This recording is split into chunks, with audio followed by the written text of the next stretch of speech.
أعوذ بالله من الشيطان الرجيم.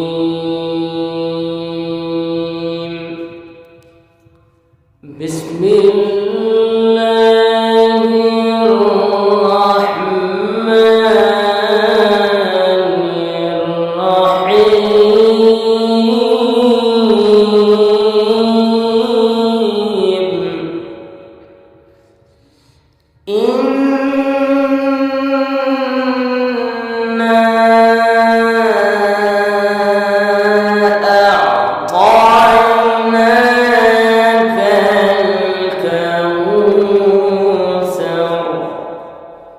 فصل لربك وانحر إن شانئك هو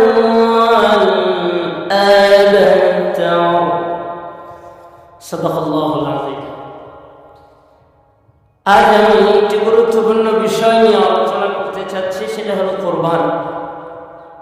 কুরবানি নিয়ে নতুন একটা বিতর্ক আমরা বিভিন্ন শায়েখদের মাধ্যমে শুনতে পাচ্ছি।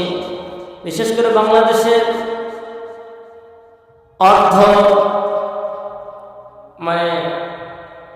আমরা পরিপূর্ণভাবে স্বাবলম্বী না, অন্যান্য রাষ্ট্রের মতো আমরা মধ্যবিত্তের মানুষ, আমাদের টাকা পয়সা, সবাই তো টাকাওয়ালা না। তো সেই লক্ষ্যে পবিত্র যে কোরবানিটা আসতেছে, কোরবানি নিয়ে ইদানিং যে নতুন একটা দ্বিধাদ্বন্দ্বকর মাসআলা বা ফতোয়া শুনতে পাচ্ছি, সেটা হলো নাকি 7 ভাগে কোরবানি দেওয়া যাবে না। অনেকে বলেছেন 7 ভাগে কোরবানি দেওয়া জায়েজ নেই, হারাম। তারা বলেন যে দুনিয়াতে এমন কোনো হাদিসই নেই 7 ভাগে কোরবানি দিবে। অথচ রাসূল সাল্লাল্লাহু আলাইহি ওয়াসাল্লাম ডাইরেক্ট হাদিসে এসেছে, হযরত জাবের ইবনে আব্দুল্লাহ আনসারী রাদিয়াল্লাহু তাআলা আনহু তিনি বলেন যে আমি হুদায়বিয়ার সন্ধির বছরে রাসূল সাল্লাল্লাহু আলাইহি ওয়াসাল্লামের সাথে ছিলেন।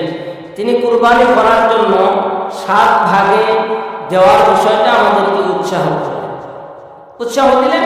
তো আমরা 7 ভাগে এরকম ভাবে উট কুরবানি করলাম।